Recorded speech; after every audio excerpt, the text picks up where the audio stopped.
देखो बेटा, एक और भी चीज़ यहाँ पर देखना है। थोड़ा सा वीडियो में थोड़ा सा प्रॉब्लम आ गया था। तो ये देखिए कि आयोनाइजेशन एनर्जी का यूनिट क्या हो गया, इलेक्ट्रॉन वोल्ट, और पोटेंशियल का, आयोनाइजेशन पोटेंशियल का वोल्ट हो गया। एक और भी बात यहाँ पर आयोनाइजेशन एनर्जी के बारे में जानना होता है, जो कि आपको जानना होगा। क्या कि the ionization energy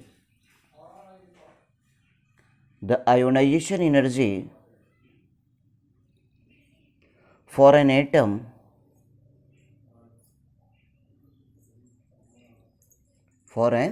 atom is always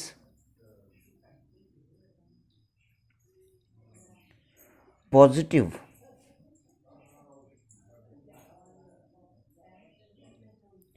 ठीक है, एंड फॉर एन आयन,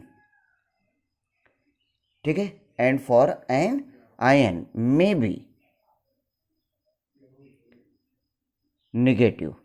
ये आप ध्यान दीजिए कि एटम का आयोनेशन एनर्जी ऑलवेज पॉजिटिव होता है, लेकिन आयंस की आयोनेशन एनर्जी जो होती है वो निगेटिव भी हो सकती है। इसलिए देखिए, may be negative. The ionization energy for an atom is always positive and for an ion may be negative. जैसे एक एग्जांपल हमने ले लिया, बी निगेटिव है, ये एक इलेक्ट्रॉन को लॉस किया, एक इलेक्ट्रॉन निकाला और ये बी एटम बना।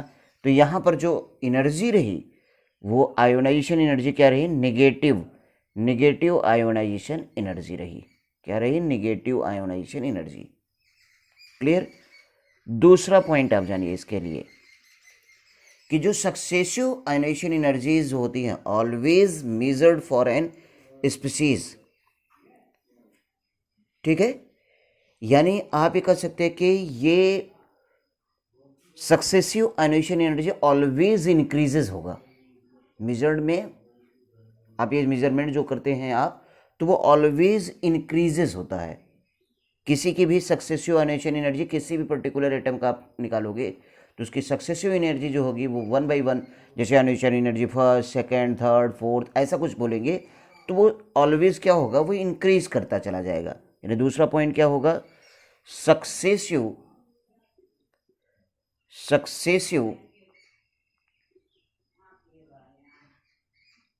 आयोनाइजेशन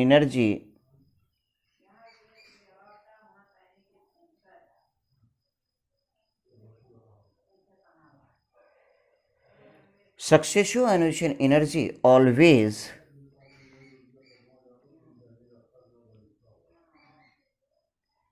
increases, ठीक है, यानी कि ये इसलिए इंक्रीज करती है बिकॉज आप कह सकते हैं, because the E/P ratio, electron upon proton ratio जो होता है, ग्रेजुअली डिक्रीजेस,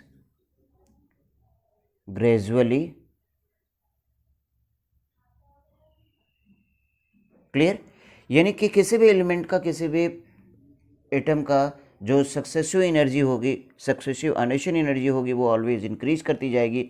उसका वजह क्या होगा कि उसके E/P का रेशियो वैल्यू जो होगी ग्रेजुअली डिक्रीज कर, इलेक्ट्रॉन निकल जाएगा तो क्या होगा, इलेक्ट्रॉन निकलने से इलेक्ट्रॉन कम हो जाएगा और प्रोटॉन की कॉन्स्टेंसी रहेगी, तो E/P के रेशियो क्या होगी, डिक्रीज करता ही जाएगा। क्लियर। जैसे अगर हमने ले लिया एक एटम है, ये पहले इलेक्ट्रॉन को निकाला, एक इलेक्ट्रॉन को निकाला, यानी ए मोनो पॉजिटिव बना, यहाँ पर ये आयोनाइजेशन एनर्जी फर्स्ट हुआ। फिर ये दूसरा इलेक्ट्रॉन निकाला, यहाँ पर आयोनाइजेशन एनर्जी क्या हो गया, सेकंड हो गया, ए डाई पॉजिटिव। फिर ये एक और इलेक्ट्रॉन को निकाला, यहाँ पर आयोनाइजेशन एनर्जी क्या हो गया, थर्ड हो गया, ये ए ट्राई पॉजिटिव हो गया आपका। क्लियर। तो आपको ये मिलेगा कि आयोनाइजेशन एनर्जी जो होगी first less than ionization energy second, less than ionization energy third. यानी जैसे जैसे आयोनाइजेशन एनर्जी क्या होगी, वो इंक्रीज करेगी। आप ये कहोगे कि जैसे जैसे नंबर ऑफ इलेक्ट्रॉन इंक्रीज करता हुआ चला गया, इमिशन इलेक्ट्रॉन निकलेगा, तो वैसे वैसे उसका आयोनेशन एनर्जी भी क्या होगा, इंक्रीज करता हुआ चला जाएगा। उसका आयोनेशन एनर्जी भी क्या होगा, इंक्रीज करता हुआ चला जाएगा। फिर एक नेक्स्ट पॉइंट, थर्ड पॉइंट आप जानिए आयोनेशन एनर्जी के लिए। थर्ड पॉइंट आप जानिएगा कि अगर यहाँ पर किसी भी एलिमेंट के, यह आप जानिए कि हम इस आयोनेशन एनर्जी के हेल्प से ये भी डिटरमाइन कर सकते हैं कि उसके पास वैलेंस इलेक्ट्रॉन नंबर कितने होंगे। कैसे? अगर आयोनेशन एनर्जी, हम कंटिन्यूस आयोनेशन एनर्जी एक एलिमेंट का निकाल रहे हैं, तो जहाँ से आयोनेशन एनर्जी सडनली जंप करे, यानी जहाँ पर, यानी जिसके बाद आयोनेशन एनर्जी का डिफरेंस जो हो बहुत बड़ा आ जाए, आयोनेशन एनर्जी का डिफरेंस क्या हो जाए, बहुत बड़ा आ जाए, तो उससे वो डिटरमाइंड हो जाता है कि वहाँ पर उसके पास क्या होगा, उसके पास क्या होगा वैलेंस शेल इलेक्ट्रॉन नंबर। यानी आप ये कह सकते हैं कि observing the sudden jump, the sudden jump of successive ionization energy, of successive ionization energy, of successive ionization energy values, we can predict the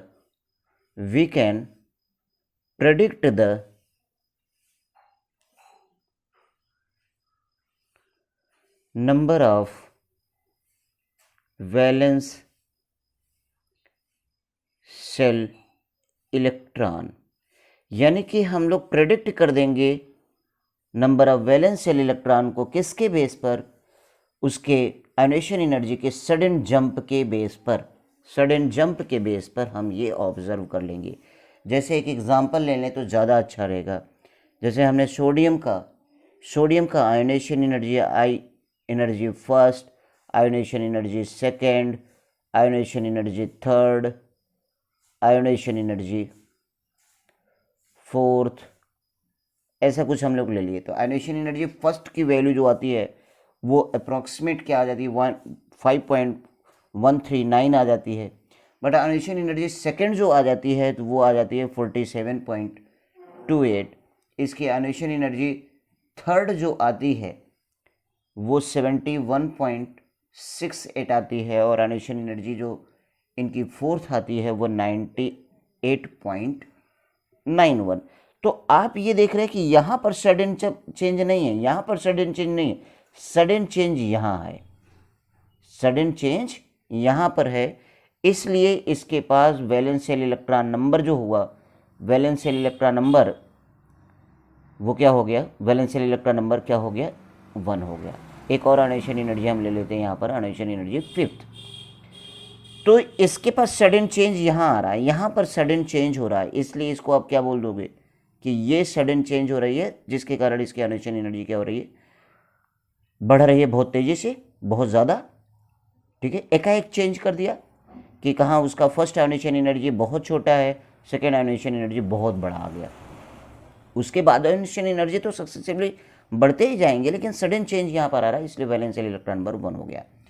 इसी तरीके से हम जर्मेनियम को ले लेते हैं। किसको ले लेते हैं, जर्मेनियम। एक दूसरा एग्जाम्पल 11.26, 26.38, 47.44, 77.41 और आयोनेशन एनर्जी यहाँ पर 392.07। तो ये सक्सेसिव चेंज देखिए क्या हो रहा है, बहुत एकाएक हो जा रहा है, यानी ये सक्सेसिव चेंज आपका बहुत ज़्यादा दिख रहा है। इसलिए इसके पास नंबर ऑफ वैलेंस इलेक्ट्रॉन कितने होंगे, 4 होंगे। क्यों?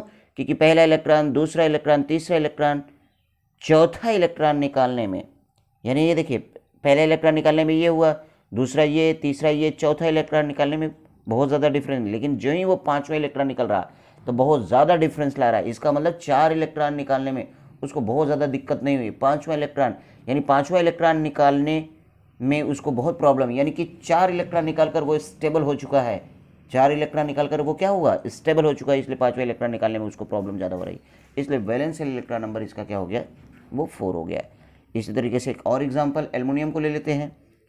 First ionization energy 5.98, second ionization energy 18.22, third ionization energy 28.44, लेकिन फोर्थ आयोनाइजेशन एनर्जी इसकी क्या होती है 119.4।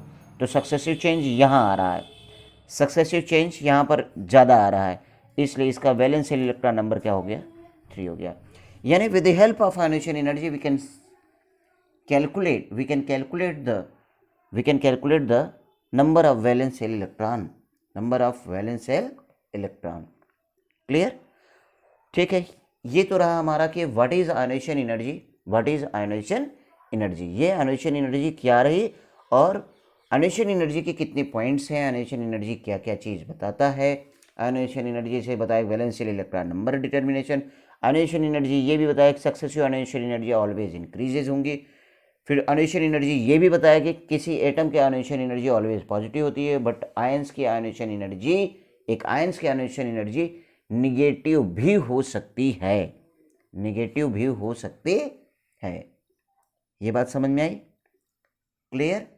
ठीक है, यानी यहां पर आयोनाइजेशन एनर्जी जो होगी, आयोनाइजेशन इंथैल्पी को लेकर के निगेटिव पॉजिटिव बोल रही है। आयोनाइजेशन एनर्जी जो पॉइंट बोला जा रहा है वो चेंज इन आयोनाइजेशन इंथैल्पी के बेस पर बोला जा रहा है कि फाइनल एनर्जी ज़्यादा, इनिशियल एनर्जी कम, तो डिफरेंस उनका क्या हो जाएगा, पॉजिटिव ही आएगा। ये ध्यान दीजिएगा। अब हम ये देखेंगे कि आयोनाइजेशन एनर्जी किन किन बातों पर डिपेंड करता है।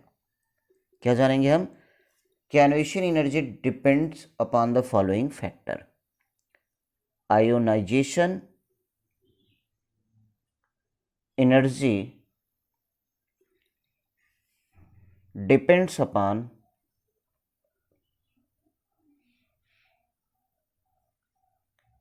following factors। वो क्या क्या फैक्टर्स हैं, वो क्या क्या फैक्टर्स हैं, इसको हम लोग को जानना होगा।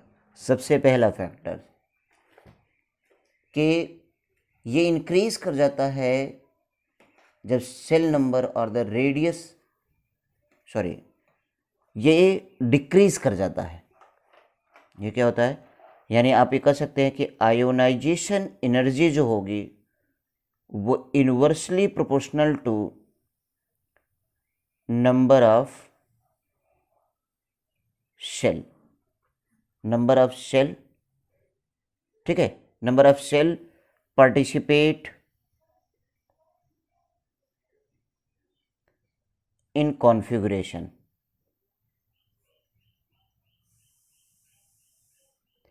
यानी कि number of shell participate in configuration अगर बढ़ेगा तो ये क्या हो जाएगा, वो बढ़ जाएगा। फिर दूसरी पॉइंट कि आयोनाइजेशन एनर्जी जो होगी वो इफेक्टिव न्यूक्लियर चार्ज के क्या होगा, डायरेक्टली होगा, ANC इफेक्टिव न्यूक्लियर चार्ज। ठीक है, इसको ऐसे ZEF भी लिख सकते हैं आप। Z यानी कि न्यूक्लियस चार्ज को ही बोलते हैं, एटॉमिक नंबर को बोलते हैं, इफेक्ट मतलब कि इफेक्टिव न्यूक्लियर चार्ज, इसको ऐसे भी शो किया जाता है, क्लियर। अब आप ये जानते हैं कि आयोनाइजेशन एनर्जी एक और बात पे डिपेंड कर जाएगा, किस पर डिपेंड कर जाएगा, स्क्रीनिंग कांस्टेंट शील्डिंग इफेक्ट, जिसको आप बोलते हो स्क्रीनिंग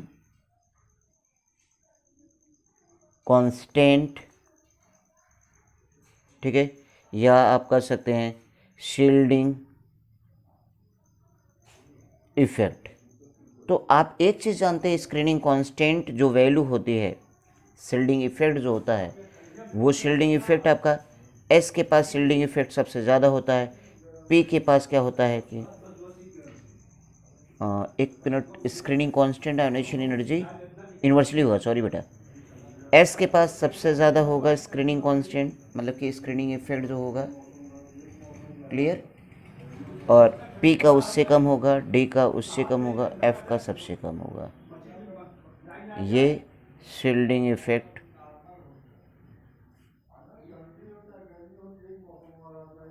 क्लियर, आयोनाइजेशन एनर्जी ये हो गई।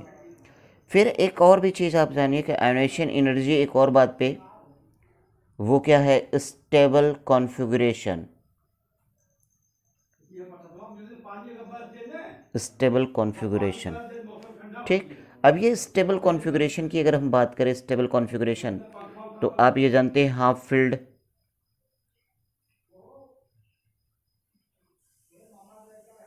नाइदर हाफ नॉर फुल, ये उससे ज़्यादा स्टेबल हाफ फील्ड होगा, फिर उससे ज़्यादा क्या होगा, फुल फील्ड होगा। क्लियर, ये स्टेबल कॉन्फ़िगरेशन पर भी डिपेंड करेगा, ठीक। एक और भी पॉइंट के आयोनाइजेशन एनर्जी जो होगी depends, ionization energy depends upon the orbital, upon the orbitals from which the electron, from which the electron, which the electron is removed।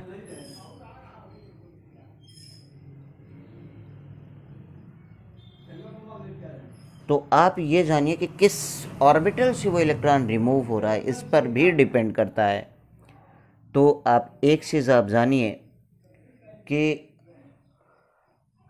अगर वहाँ पर इलेक्ट्रॉन जो रिमूव हो रहा है,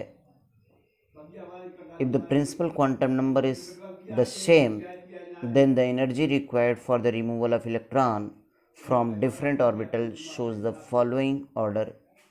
आप ये कह सकते हो कि अगर प्रिंसिपल क्वांटम नंबर क्या हो जाए, यहाँ पर पॉइंट आप ये जानिएगा, if the principal quantum number, if the principal quantum number is the same,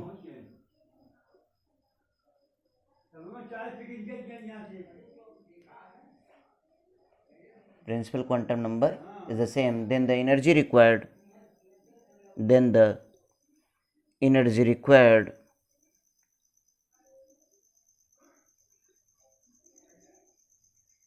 for removal of electron, for removal of electrons from different orbital,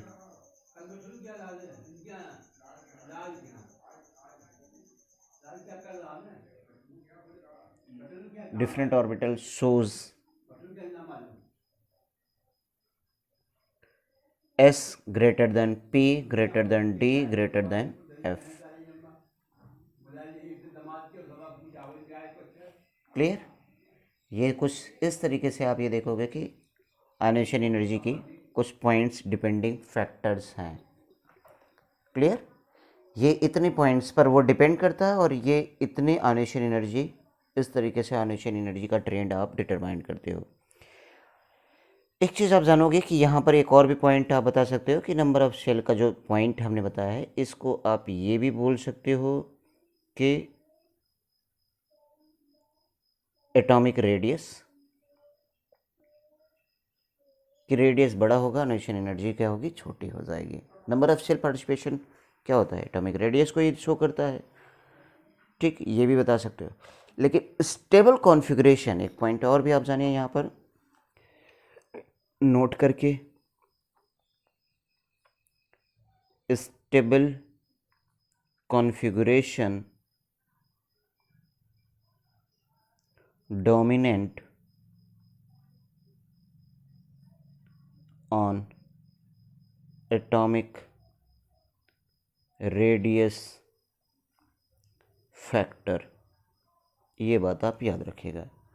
तो आप एक चीज़ देखोगे कि पीरियड में अगर मूव आप करते हो तो यहाँ पर पीरियड में मूव करने पर आयोनाइजेशन एनर्जी क्या होगी, इंक्रीज़ करेगी, और ग्रुप में आप डिक्रीज़ करेगी।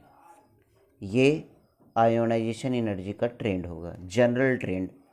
बट इन केस ऑफ अगर हम ले लेते हैं सेकेंड ऑर्बिट को, सेकेंड पीरियड को, lithium, beryllium, boron, carbon, nitrogen, oxygen, fluorine and neon की बात कर लेते हैं, तो आप एक चीज़ देखोगे कि यहाँ बेरिलियम और बोरान में क्या होगा, ये चेंज आएगा। फिर उसके बाद यहाँ पर नाइट्रोजन और ऑक्सीजन में चेंज आएगा, बाकी और कोई चेंज नहीं आएगा। क्लियर? ये आप ये देखोगे कि यहाँ पर थोड़ा सा ज़्यादा होगा क्योंकि स्टेबल कॉन्फ़िगरेशन होगा यहाँ पर, तो वैसे भी आप जानते हैं पीरियड में मूव करने पर इंक्रीज करता है, बट यहाँ पर आप ये देखोगे नाइट्रोजन और ऑक्सीजन का इन्वर्स फॉर्म, बेरिलियम बोरान का इन्वर्स फॉर्म, क्योंकि यहाँ पर क्या होगा कि ये NS2 कॉन्फ़िगरेशन, ये आपका क्या हो जाएगा, 2s2 हो गया, 2s2 से निकालना है, और इसको कहाँ से निकालना है, 2s2 2p1 है यहाँ, इससे यहाँ से क्या होगा, S2 स्टेबल फुलफिल्ड से निकालना है, ये फुलफिल्ड, और ये आपका यहाँ से निकालना है नाइदर हाफ नार full, neither half nor full. फिर यहाँ पर आप ये देखिए 2s2 2p3, ये आपका हाफ फिल्ड,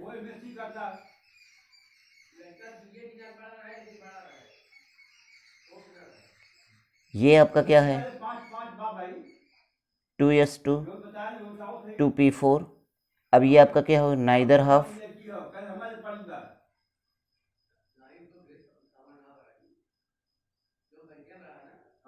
क्लियर? तो ये कुछ इस तरीके से क्या हो रहा है कि यहाँ पर वेरिएबिलिटी मिलेगी आपको। तो स्टेबल कॉन्फ़िगरेशन जो होता है dominant on the atomic radius, जबकि रेडियस इसका क्या होता है, छोटा होता है, इसका रेडियस बड़ा होता है, बट यहाँ पर क्या होगा, स्टेबल कॉन्फ़िगरेशन डोमिनेंसी आ रही है। तो ये कुछ एक्सेप्शन है आयोनाइजेशन एनर्जी के, ये आयोनाइजेशन एनर्जी के एक्सेप्शंस हैं। क्लियर? कि S2 कॉन्फ़िगरेशन आपका, NH2 कॉन्फ़िगरेशन 2s2 फुलफिल्ड है, तो यहाँ से क्या होगा, स्टेबिलिटी। क्लियर? ये बात ध्यान दीजिएगा, ठीक है बेटा, ये समझ में आई? ऐसे ही केस आप देख सकते हो थर्ड पीरियड में भी, सोडियम हुआ, मैग्नीशियम हुआ, एल्युमिनियम हुआ, सिलिकॉन हुआ, फास्फोरस हुआ, सल्फर हुआ, क्लोरीन हुआ, आर्गन हुआ। क्लियर? तो ये एक रेगुलर ट्रेंड में यहाँ पर भी क्या होगा, एक पॉइंट यहाँ पर भी आपको मिल जाएगा। क्लियर? फिर एक पॉइंट आपका यहाँ पर भी मिल जाएगा। बात समझ में आ रही है? फिर इसी तरीके से आपको रेगुलरिटी मिलेगी पोटेशियम के लिए ना, ये आपका कैल्शियम हो गया, ये आपका गैलियम हुआ,